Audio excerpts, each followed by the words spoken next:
Well finally Nepal CWC L2 की तरफ अब सीरियस वाला कदम जो है वो बढ़ाने जा रहा है, क्योंकि यूके टूर का अनाउंसमेंट हो गया है। लेकिन किस तरह से ये स्ट्रेट लॉ के लिए सबसे पहला और सबसे बड़ा चैलेंज होने वाला है वो भी बात करेंगे, क्योंकि अब तक हमने स्ट्रेट लॉ की हिस्ट्री देख ली, हमने स्ट्रेट लॉ के बारे में उनकी अप्रोच किस तरह से होती है, उन्होंने पास्ट में किस किस टीमों के साथ किस किस अप्रोच के साथ काम किया है, और जैसे ही वो नेपाल में आए, जैसे ही उन्होंने प्रेस कॉन्फ्रेंस करी तो क्या लेवल बता दिया अपना। सो ये सब कुछ बोलने में काफी आसान होता है, अच्छा होता है, हालांकि उन्होंने पास्ट में किया है, लेकिन हम अक्सर कहते हैं ना यार, जब प्रैक्टिकल आपके सामने आता है तब रिजल्ट समझ में आता है। सो यस, यूके टूर में किस किस से मैचेस हैं, कहां कहां मैचेस हैं, और उसमें क्या T20 और ओडीआई का मिक्सचर किस तरह से, वो भी बात करेंगे। लेकिन उससे पहले किस तरह से ये कोर कैंप से कहानी शुरू हुई, और आज जो मैचेस होने हैं, कल जो मैचेस होने, क्योंकि 2 दिन का और फिक्सचर बच रहा है स्कोर कैंप का, ये 2 दिन के और फिक्सचर हो जाएंगे, उसके बाद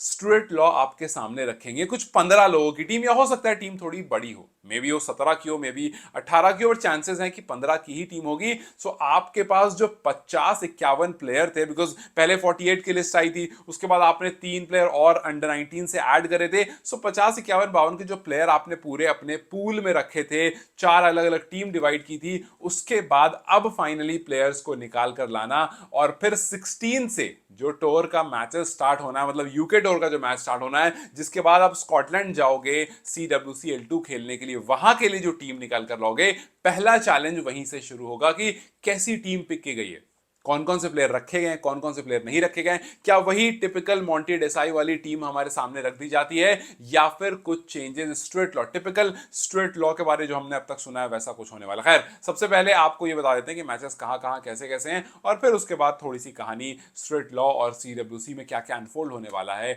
और क्या आप एक्सपेक्ट कर सकते हो, उस पर आएंगे। सबसे पहले 15 को ट्रैवल करना है, विच मीन्स के कल आप इस पूरे मामले से फ्री हो जाओगे, मतलब 4th का फ्री हो जाओगे, और 4th से लेट्स से कि 12 तारीख तक या 13 तारीख तक टीम जो है वो कुछ अपने, हो सकता है छोटे मोटे प्रैक्टिस मैचेस या कैंप, जो भी जिस तरह से आप इसको करोगे हैंडल उसको करोगे, बट उसके बाद 1-2 दिन का रेस्ट दोगे, and then eventually you will fly, because 15 से टूर स्टार्ट हो रहा है जैसा हमने कैलेंडर में लिखा हुआ देखा है, तो मोस्ट प्रॉब्ली आप हो सकता है 14 को ही यहां से फ्लाई कर जाओ, और क्योंकि 16 को आपके मैचेस हैं, हो सकता है आप और पहले ही फ्लाई कर जाओ, बिकॉज आपके मैचेस 16 को हैं, तो जाहिर सी बात आप नहीं चाहोगे कि भाई आप जेट लैग में रहो और वहां जाके मैचेस आप खेल रहे हो, थोड़ा सा आप फ्री हो जाओ, रिलैक्स हो उसके बाद मैचेस, बिकॉज 16 को आप पहला मैच कार्डिफ यूनिवर्सिटी से खेलोगे, और देखो जितने यहाँ पर जितनी टीम्स हैं मोस्टली वो यूनिवर्सिटी की, या फिर वो आपको ए टीम ही देखने को मिलेगी, जैसे स्कॉटलैंड की ए टीम मिलेगी। हालांकि मैंने कमेंट सेक्शन में देखा जहां पर कैन ने पोस्ट कर रखा था, कुछ लोगों ने ये सवाल किया किया था कि यार स्कॉटलैंड की भी अब ए टीम से खेलना पड़ेगा। तो देखो, इस बात को समझो, जब भी आप कभी ट्रैवल करके कहीं जाते हो, जैसे कल को नेपाल में TU स्टेडियम बन जाएगा, बेहतरीन सब कुछ हो जाएगा, और जब टीम आएगी किसी बड़े टूर्नामेंट के लिए, लेट्स से कि 4-5 T20s हैं, 3 ODIs हैं, तो उससे पहले आकर के अगर आपको कुछ खेलना होगा तो नेपाल टीम नहीं खेलेगी, उनसे उनसे पहले नेपाल की ए टीम खेलेगी, बिकॉज वो प्रैक्टिस करने आ रहे हैं। सो नेपाल जब यहां से जा रहा है, सो नेपाल अपने प्रैक्टिस गेम्स के लिए जा रहा है, वहां पर आपको मेन स्कॉटलैंड की टीम नहीं मिलेगी, वो आपको मैचेस में मिलेगी, उससे पहले जो आपको यूनिवर्सिटी की टीम, सो दैट आपकी प्रैक्टिस हो जाए। यहां बेसिकली हो क्या रहा है, आपको कंडीशन से अवेयर किया जा रहा है, आपको ओवरहेड कंडीशन से, सर्फेस की चीजों में, ग्रास में, मतलब कितना वहां पर आप ग्रिप होगा, क्या होगा नहीं होगा, उससे आप अवेयर होने के लिए ये मैचेस खेल रहे हो। सो सबसे पहला मैच जो ओडी है, मतलब वनडे मैचेस है, बिकॉज ऑब्वियसली इंटरनेशनल मैच नहीं है ये, तो जो वनडे मैच है वो 16 को कार्डिफ यूनिवर्सिटी आप खेलोगे, उसके बाद 19 को आप एक और ओडी खेलोगे जो आप खेलोगे MCC के साथ, उसके बाद ग्लॉस्टरशायर के साथ आप 2 T20 खेलो। अब यहां पर उसमें जो 2 T20 रखा गया 22 को, यहां पर मैं थोड़ा सा वो हुआ कि यार बीच में T20 घुसाने की क्या जरूरत है, बिकॉज जो मैंने लिस्ट देखी उसी के बेसिस से बात कर रहा हूं,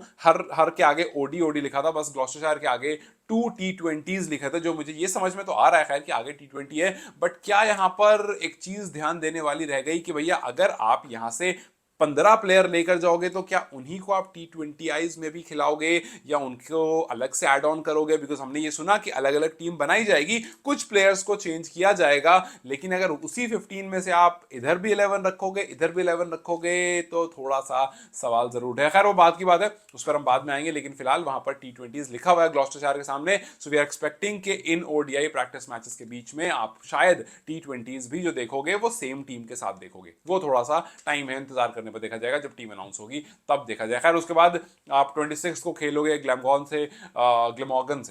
से आप ओडी खेलोगे, और फिर उसके बाद आप 29 और 31 को स्कॉटलैंड ए से खेलोगे। आप स्कॉटलैंड फ्लाई कर जाओगे 26 के बाद, आप सीधा स्कॉटलैंड फ्लाई कर जाओगे, बिकॉज ये जो मैं बता रहा हूँ ये काउंटीज हैं इंग्लैंड में, और स्कॉटलैंड जो है वो इंग्लैंड से दूर है। सो वहां से आपको एक जगह से दूसरी जगह फ्लाई करके जाना पड़ेगा। आप इंग्लैंड से उड़ोगे, आप स्कॉटलैंड पहुंचोगे, स्कॉटलैंड पहुंचने के बाद फिर आप स्कॉटलैंड ए से खेलोगे, और फिर उसके बाद क्योंकि 31 तक ये पूरा निमट जाएगा, और फिर उसके बाद नेक्स्ट मंथ जाकर के आपका CWC L2 जो है वो शुरू होगा।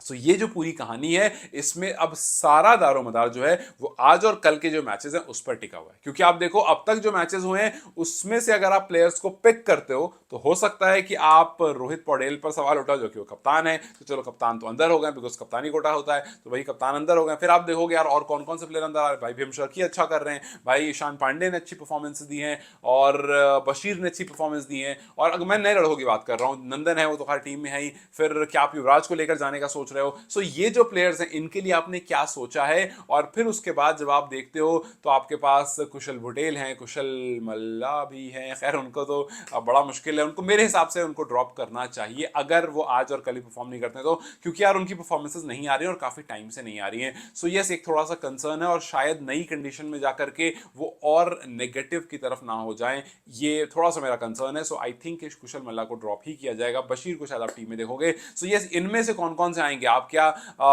बॉलर्स में कुछ और ऐड ऑन करोगे, या फिर आप करण केसी और सोमपाल कामी और नंदन यादव के साथ ही जाओगे? बिकॉज और बॉलर्स हैं, आकाश चंद, बहुत सारे, मतलब आपके पास अच्छा खासा लॉट है जिसको आप लेकर जा सकते हो। परफॉर्मेंसेस हम रेगुलर देख रहे हैं। सो आज और कल के मैचेस हैं जो आपको ऑब्वियसली फाइनल डिसीजन लेकर के देंगे, जो आपको पिक्चर क्लियर कर देंगे बेसिकली कि यहां से कौन कौन जाने वाला है, और फिर एक दो दिन में आपके पास टीम भी आ जाएगी। लेकिन ये सवाल जरूर रहेगा कि क्या आप उन्हीं 15 के साथ दोनों फॉर्मेट खेलने का सोच रहे हो? क्या आप वही पुरानी टीम ले जाने का सोच रहे हो बीच में कुछ एडिशन करके? क्या स्टुअर्ट लॉ आते ही कोई हार्श फैसले लेंगे, या फिर वो सोचेंगे यार पहले सेटल इन कर लेते हैं, पहले अपना माहौल बना लेते हैं, प्लेयर्स से अच्छे से इंटरैक्ट हो लेते हैं, उसके बाद जाकर देखेंगे कि क्या स्ट्रिक्टली यहां पर कराया जा सकता है? ये सब कुछ वक्त पर निर्भर है, वक्त बताएगा। फिलहाल के लिए